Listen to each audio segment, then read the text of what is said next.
सकाळ सकाळ उठलो, घेतला चहा पिऊ आणि मग खाऊन घेतला वडापाव.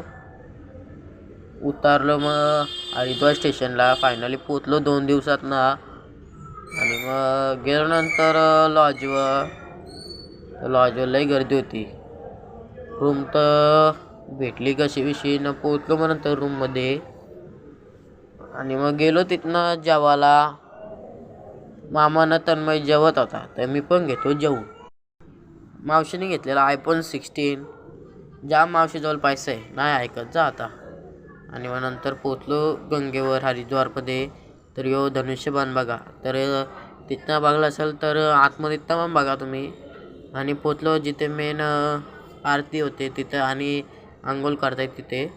आणि घेतलं देवांचं दर्शन सर्व. जेवढं भेटलं व्हिडिओ काढाल तेवढी व्हिडिओ काढली मी.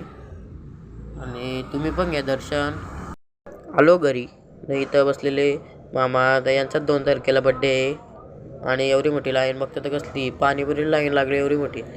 पोरं तर काय रस्त्याच्या मध्येच उभं राहून खात जरा असते काय ना त्या टास्का विषय लागायचा. गेलो नंतर मावशींची तिथं घेतली बेल खाऊन. आणि डबल आलो तिथं जेवणाच्या इथं घेतला जेवण करून. हा ब्लॉग तिथं एंड करतो.